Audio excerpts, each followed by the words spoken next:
Tiffany. And I'm Mary Beth. We are going to talk about upcoming releases for the fall.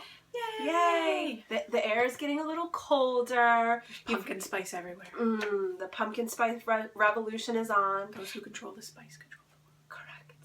And you might find that you have a lazy Sunday afternoon to get back into the reading after like the swing of the summer. So there's a lot of really good young adult books coming out this fall, and we're going to talk just a little bit about some that we're really looking forward to. All right, what do you got? I did make a list, so if I'm looking down, I apologize. So, firstly, my most excited one is Empire of Storms, not Queen of Shadows. By, Sarah J. Maas, which is the continuation of the Throne of Glass series. I'm super excited. I just got my husband to start it. He's enjoying it. So, it's great. It should be arriving at my door next week. We're really excited. I mean, I love everything Sarah Maas does, so yeah. I'm really excited for that one. I think it's a fantastic series. If you haven't read it, I would pick one up now, pick up the first book, and get started.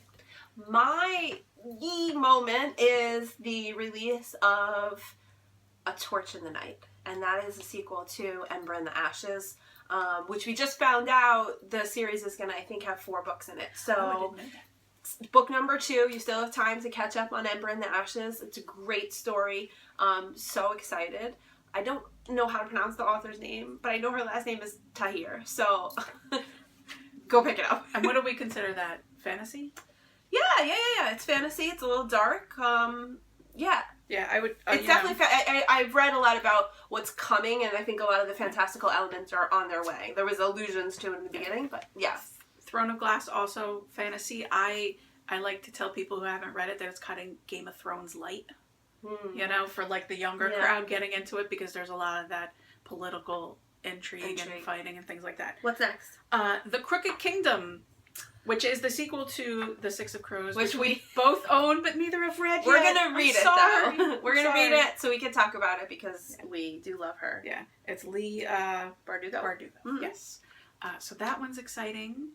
And what else? Oh, The Fever Code, which is a prequel to the Maze Runner series by James Dashner. So I really love that he kind of went back and is now supposed to be telling us why, what happened and why those specific kids were picked to be put in the maze and the whole Scorch trial thing. And so I'm excited for that. You know what's interesting about that? The fact that the author can go back and do a prequel lets you know that the story starts where it should, because it's so much interest, right? Yeah. Like, and this is a tip for writers too, because sometimes we want to start at the beginning and go all the way through, and this is a perfect example of you can always go back and write a prequel if it's going to be successful, right? And it's also great world building. Yeah. That he has enough information to be able to go back and write a whole story before the story. Absolutely. So I love that. We also have Elite, which is the second in the Hunter series by Mercedes Lackey. And while I haven't read this series, I know there's a lot of people out there that love. Oh, we're a little heavy on the fantasy for fall because we love fantasy, and I'm sure you do too. I know there's a lot of good contemporaries coming out, and we'll probably have to do another post about that. I'm not sure when this comes out, but this was our newest Owl Crate. Owl Crate. So, P.S. I like you. So I'm assuming it's out now or it's coming out very soon. So that could be a good contemporary for you to pick up and read. There's also My Dead Boyfriend by R.L. Stine. And, I don't know that I would consider the Goosebumps series and stuff as young adult. So I'm excited to see that he's kind of branching out. Yeah, growing up a little. So that might be a contemporary / paranormal horror. Like a little paranormal elements.